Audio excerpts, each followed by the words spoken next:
on!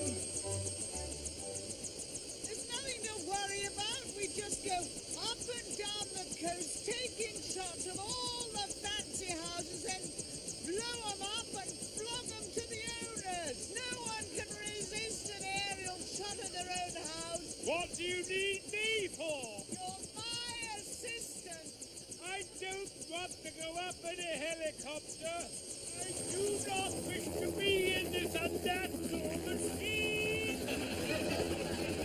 In on that one a bit. He'll love a picture of his vulgar hovel. Diana, What?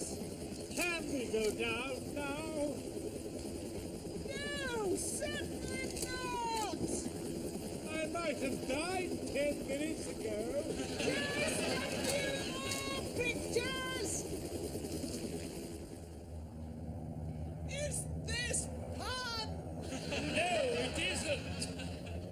Up here is far too close to God. He might think he can save on the fare by just taking us on from here. You've got no balls, Tom. I've got no bloody wings either. Get me down.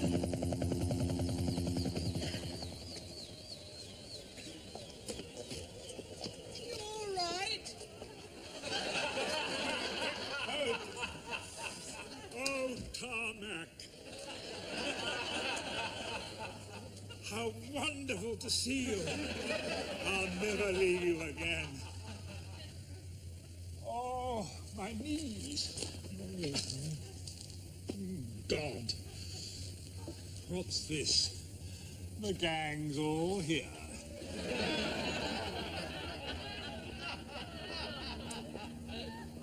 Dan, how are you? Fine, Harry. How are you? We were just so worried. Can't think why. You've been up in a thingamy. Marion, it's called a helicopter. I know that's a long word for your gnat's brain, but do try and take it in. No, you might be able to use it in conversation. Dad, what did you think you were doing? Diana wanted to take some pictures of rich folks' houses to sell for wicked profit, so I took her up in the old chopper. You mean you were flying it? Well, they don't fly on their own, you know. Dad, you can't fly. Of course I can. In fact, you hate flying. Nonsense. Great fun. The old co-pilot was a bit queasy, but once I'd done a few rolls of loops and banged it up to Mach 2 over the Atlantic, well, she knew she was in safe hands. Is this true, Diana? Well, of course it's true, Jane. Would Tom ever tell a lie?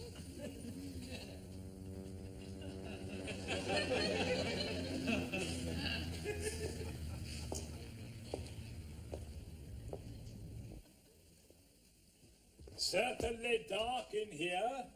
That is why it is called a dark room, Tom. I do love the unerring logic of our English language. What were your revolting family doing here anyway?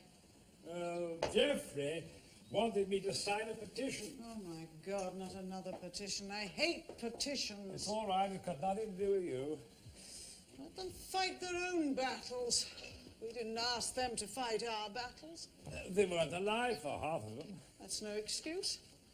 Believe me, when you're retired, it ain't your problem, because by the time it's solved, you'll probably be just a handful of dust blowing in the winter wind. The council want to rezone their area. Oh, good. Maybe they'll make it into a war zone, and Marion will get machine gunned to bits. They want to make it into a light industrial zone. Serves them right for being so ghastly. Now then, if you find the numbers on the bottom of the photos, match them to the addresses, then we'll look them up in the electoral roll. Right. Apparently, someone wants to start a human spare parts factory right beside Geoffrey and Marion. Liven up their window shopping.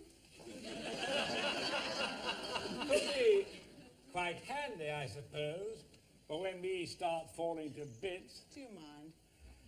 Jane could arrange bargain hunting trips. I could do with a pair of new knees. What about you? New hips? New eyeballs? New wig? If we all combined our orders, we might get a reduced rate. In fact, I could become a door-to-door spare parts salesman. Good morning, madam. Could I interest you in a brand new lower intestine? I intend to go to my box in one piece, thank you very much. Now, let me see. Good grief. Oh, you take a look at this. Oh, it's what's its place? In Dallas. South Fork. JR's place. No, it is not South Fork. It is the last place we took yesterday. Gosh, we did fly a long way. In that corner, you fool. Oh, yes. Two people dressed in pink having a fight.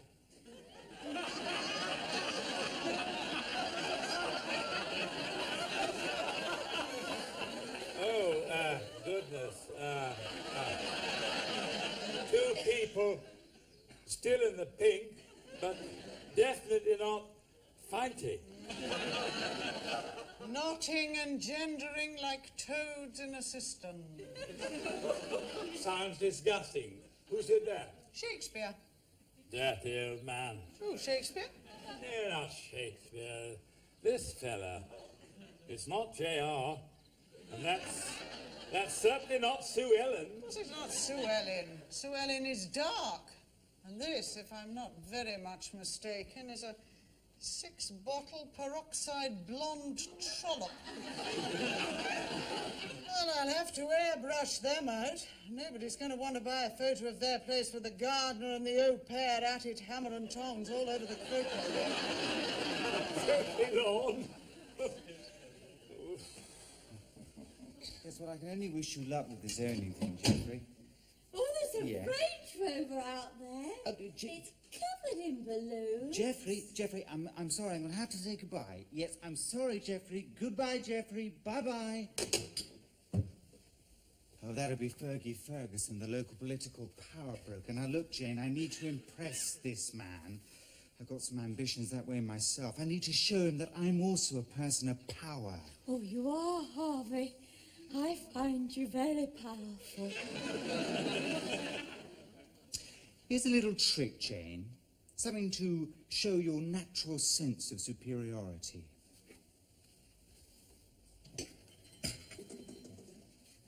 See? Boss man.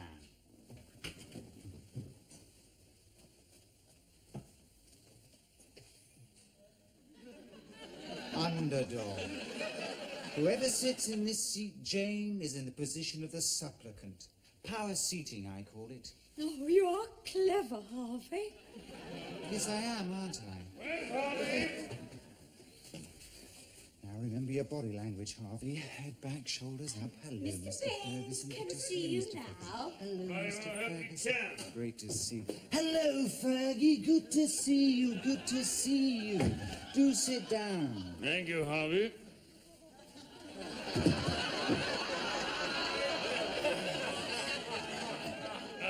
Please.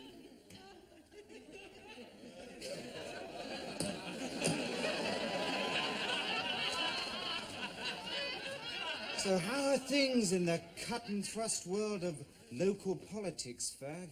Bloody awful, as usual. And now we got these damn silly elections. Why the hell the future of this country should be put in the hands of people as pig ignorant as the voters, God only knows. Quiet. Now, how many of your lot are stone deaf? Oh, Jane? None at all. Thank God for that. I did my whole geriatric spiel this morning, 10 valuable minutes, promised them the world, Not a murmur. And someone told me I was in the Institute for the Bloody Deaf. I could have done a quick leaflet drop and had a longer lunch. Oh, it's a tough life. I'll see. Now, look, these are the how to vote forms. I'll show you how to walk the old farts through them.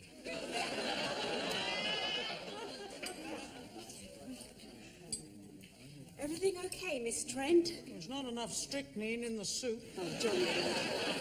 Mr. Ballard, here's your petition. All the staff have signed it, and most of the residents. Mr. Ballard? Tom?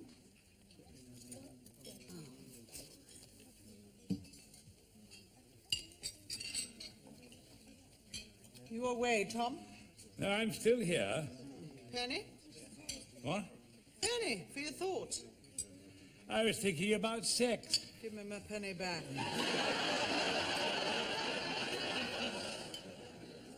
I mean, do you think we should do it?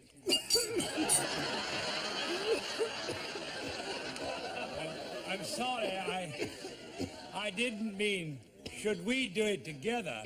God forbid. I mean, I didn't mean that either. I meant that, well, if we, oh, I wish I hadn't got into this. I'm so sorry, Tom. Something went the wrong way. What started you thinking about sex? Well, that photograph of that couple knotting and gendering in the garden. It got me thinking. Tom, the British never think about sex at lunchtime. I thought you'd approve. Well, there's a time and a place for everything. When I'm supping my soup, I'm thinking soup, not sex. I mean, I'm still capable. Just leave the room. Oh, just as I thought. You're all talk and no action. Well, when it comes to sex, everyone round here is all talk and no action. What about Harry Figgis and Mary Hawkins? Good grief. There now. You should take your earplugs out one night. I thought a pack of wolves was upon us last Wednesday. Well, she's no better than she ought to be. Apparently she's a lot better than she ought to be. Will you just control yourself or I'll have you hosed down? This is the best time to get them all together. And while they're eating, they can't argue, eh? Great. If I could just have your attention for a moment, please. Just ignore him. Now, as you all know, the local elections will soon be upon us. And we're very fortunate to have with us today Mr. Ferguson, who I'm sure is a very familiar figure to you all. Yes, well, Councillor Ferguson, who is standing once again for the Residents' Party, would like to have a few words with you all. Over to you, Ferguson. Can everybody hear me? Yes? Just checking. Now, as I'm sure you all know, the Residents' Party has no central government ambition. We are, as we proclaim, the party of the residents. Some of us may be conservative, some of us Labour, but when it comes to the local elections, we are for the local people and the local people only. You sure you can hear me? Do get on with it. The soup's congealing. Yes. And we know that you, as our senior citizens, have special needs which only we, in the Residents' Party, can truly meet. Bravo! That's what the Tory fellow said last week. The Labour chap here the week before. Yes, but when they're being specific, Or did they just talk in generalities? One of them talked in Swedish. Yes. Well, let me outline for you the Residents' Party commitment to the elderly. Now, we know that in these days, life is a continual struggle. So we aim to relieve the burden on you by continuing your free bus passes, subsidizing your TV rentals, and giving you Christmas bonuses on your pensions.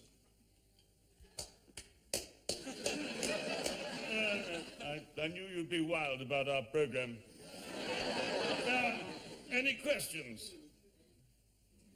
It's Diana Trent. Careful. Yes, Diana. What can I do for you? Well, you can call me Miss Trent for a start, you impudent pup. Sorry, Miss Trent. What was your point? I don't want a free bus pass. I have paid my way all my life. I am paying my way here. When I go outside the front door, I expect to continue paying my way. Yes, well, not all pensioners are middle class and well off. So I don't suppose everyone feels as you do. Oh, yes, they damn well do. And with the bureaucracy involved, it takes £100 to process each free bus pass. So why don't you just hand us the £100 each and sack all your miserable little pen pushers? All we want is to be treated like human beings, respected, not patronised. So you can stick your free bus passes and your free televisions right up where the sun don't shine and rotate them.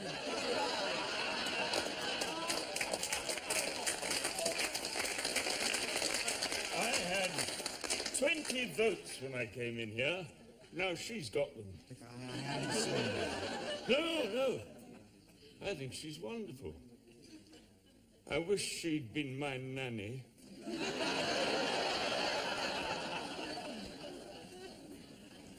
Sure, I know this fellow from somewhere. Do leave that alone. It's doing you no good at all. They remind me of the summer of 1941. I had a girlfriend just like this, fair. Her name was Sally. She was a land girl. She looked like one of those Horlicks ads, all pitchfork smiles and dungarees. A real cracker. We used to set the crops on fire. Goodness sake, go and have a cold shower or recite your logarithms or something. I don't know what's got into you. I am a man, you know. Not around here, you're not. You're a pensioner. You're supposed to be dead from the neck up and extra dead from the waist down. You're such a prude, Diana. Well, my objections are purely practical. I just don't want you rampaging round the place like some mad old goat. Why not? You might kill yourself. You've got a weak heart. Oh, come on. It's happened before. What happened before? Nothing, forget it. What happened before? Nothing, I never spoke. I'll hound you till you tell me. Well, I have always preferred older men. Goody. When I was in my late 30s... As we emerged from the last ice age. Do you want me to tell you this or not? I'm sorry. Well, I had a gentleman admirer in his 50s. He was a lovely man. But, unbeknownst to all, he had a bit of a dicky ticker. We had a grand affair. He swore he would die for me. And he did. Not, Oh, well, what a wonderful way to go. For him, maybe. I was extremely embarrassed. What are you chuckling about, Tom? Miss Trent's sex life. Oh, that's nice. What was that? He said Miss Trent's next life.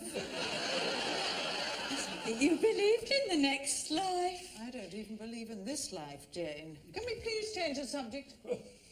Mr. Ferguson was really impressed by you. He said that if he could get someone like you on his side, he could wrap up the elderly vote for the entire ward. Really? Yes. He said you had the natural cynicism and loathing for your fellow man that was the true hallmark of any first-rate politician.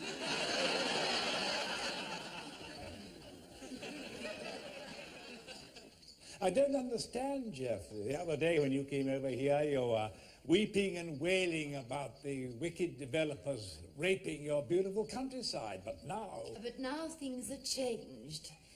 We have discovered that the developers in question are really quite nice people. Does she have to be here? She's listening to us. Don't worry, Marion. I have a built-in whinge filter. I won't hear a word. The thing is, Dad, the developers have made us quite a nice offer. Once they get the planning permission through for the false bits factory, they want to expand and... build bigger people? Surgical appliances. What are they? Trusses, surgical stockings. It'll bring a lot of jobs to the area. Hand-woven by generations of local peasants, the well-known raffia colostomy bags of Lower Buckingham. Would you please ask her not to be so disgusting? I'm not the one who's selling my little bit of England to a Taiwanese prostate king. They're not Taiwanese, they are Japanese. Bits will all be too small. Would you mind your own business? What about the petition, Geoffrey? Save our heritage, who won the war, keep foreign investment out of Lower Buckley. I got everybody to sign it. Except me? Except her. Well, maybe we were being a little hasty, and we hadn't met Mr. Kurosawa. Or his wallet.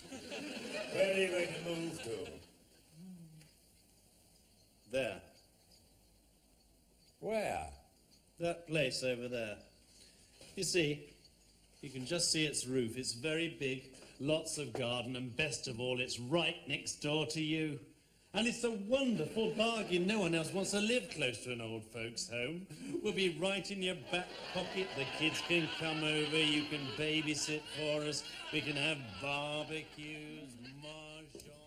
I know he's my son, but when I look at him, I have doubts about the theory of evolution.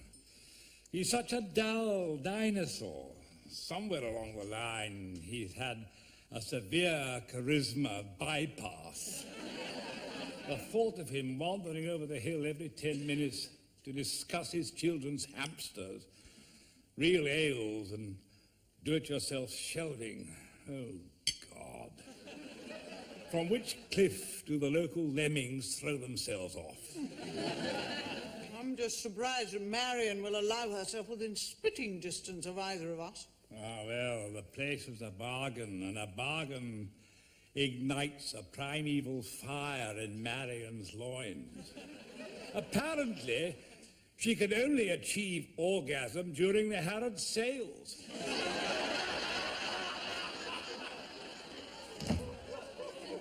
Hello, Tom, Diana. Do you mind if I join you? Yes, buzz off and fry yourself. Don't mind if I do. So how are things? We've both got bubonic plague. Jolly good. What do you want, Harvey? Oh, no, nothing. I'm just passing the time of day. You never just pass the time of day, Harvey. There is no profit in it. Now, that's what we like about you, Diana. No fiddle-faddle, straight to the point, great. Why don't you try it? Who exactly is we? Oh, the residents' party. What do you mean? You're involved in that travesty of a political machine. Oh, yes, I'm very busy in the South Ward. I bet you are. Doesn't that include Lower Buckley? Right, and you probably heard the good news about the spare parts place. We're soon knee-deep in knees, eh? What do you want, Harvey? We want you, Diana. You what? Old Fergie Ferguson was very impressed by your ability to sway a mob. I mean, persuade an electorate. He wants you on our team. No, thank you. He's having a gathering of helpers at his place this afternoon. No, thank you. And he was wondering if you'd like to come along and, well, get to know him. No, thank He's you. got a smashing place on the coast, pool, croquet lawn, tennis court. It's like something out of Dallas. No, thank you. Croquet lawn? We love to come.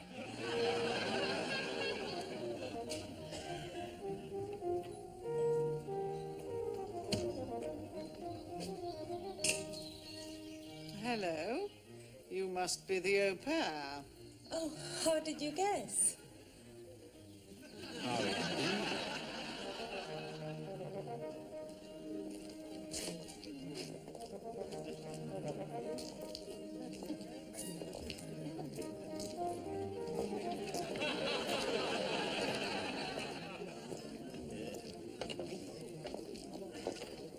Hello, I'm Winnie Ferguson. You must be Diana Trent, who's going to fix Fergie's image with the elderly. I certainly am. You know, Fergie was only saying the other day that with the electorate getting older every year, we're really going to have to bust a gut to con the codgers, as he calls it. Absolutely. Going to have to get them down to the polling stations with cattle prods and mad dogs, is what I say. I can see why Fergie took to you. And I can see why he took to you.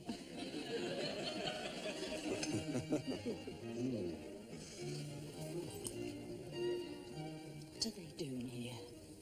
What's she doing here? Probably helping. Nothing to worry about. Take a pill, dear. She's up to something terrible. I can tell. She's being nice. Relax.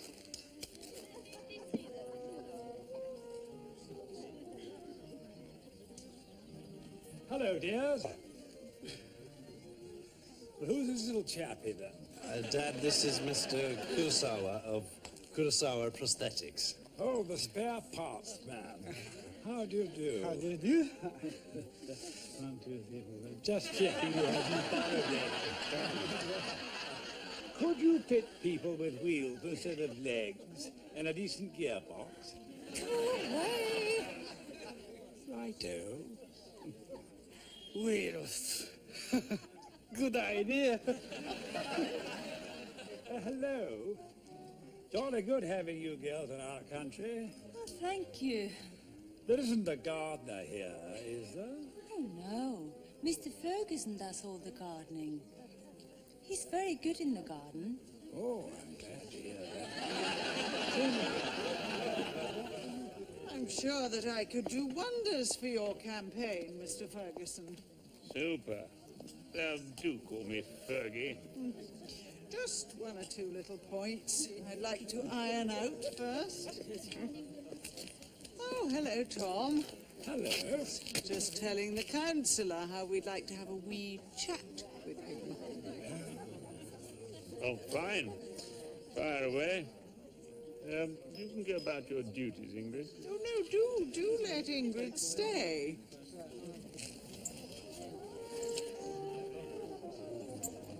What's she doing?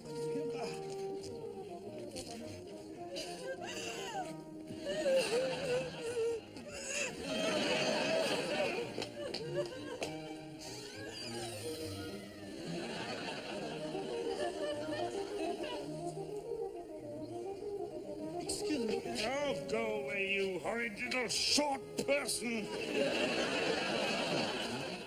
You did this deliberately, eh? You're finished. So did you, and you. You.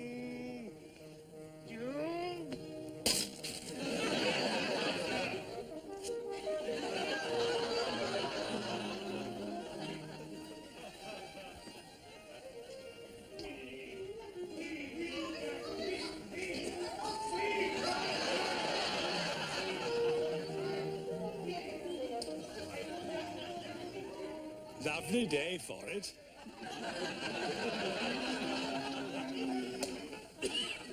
Mr. Kurosawa is taking his factory elsewhere. Fergie Ferguson has had to resign from the residence party. Masterpiece of work. And Mrs. Ferguson hit the au pair with her Volkswagen. Splendid. Once again, you have brought shame and disrepute on the name of Bayview. Well, this has been a successful day. Come along, Jane. We have fences to mend, apologies to make. Coming, Harvey. I'm a saint, Jane. You know that, don't you? A true saint. Oh, you are, Harvey. Jane, you're touching me. Sorry? And Marion is very upset, Dan. Good. So would I be if I were her. She bit Clarissa's hamster. Better give it a tetanus jab. You realise that we'll never be your neighbours now? Oh, good. Oh, gosh. Oh, dear. Oh, very sad. And I just hope that when you find you need a new bit to keep you going, well, I hope you don't find it and you fall to pieces. So there. Come along, Geoffrey. Let's get back to our boring, bloody village with all those boring, bloody peasants and all our boring, bloody children. Oh, God! Hell, damn!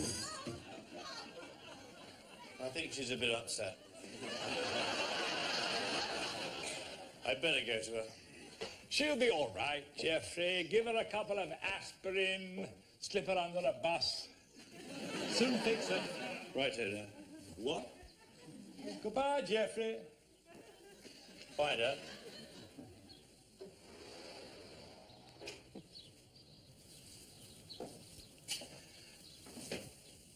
You don't think we're a bit mean? I do hope so. I wouldn't like to deny the world an endless supply of hip bones connected to the thigh bones. Not to mention a leading light in local politics. I really enjoyed myself. Being malicious is quite good fun. I've been telling you that for ages. And you got involved too. What? Well, you got off your bottom and had a bit of a punch-up. So? So there's a chance you're still alive. Do not think for one single solitary second that you and your happy humans claptrap has had the slightest effect upon me. You are the one who's beginning to see things my way. No, I'm having a profound influence on you. No one's ever had any influence on me, except possibly Machiavelli. But you've got yourself a job. You fought the good fight. That's my good influence. And you have learned how to be unpleasant to your revolting family. You are entirely under my influence. One cuckoo doesn't make a spring. Oh, my God, here we go. A cliché for every occasion. A truism is not a cliché. It reinforces the obvious. And the obvious just about sums you up. An obvious old fuddy-duddy. And you're an obvious old Lucretia Borgia. I bet you poisoned Harry Figgis. Harry Figgis died in Mary Hawkins' place. And he was not sipping poison at the time. Poor old Harry. That could have been you. I hardly know the lady. Make sure it stays that way. You don't care what happens to me. I care for you as much as you care for me. How much is that? Bugger all. Absolutely. Drop dead. And you. Good night. Good night.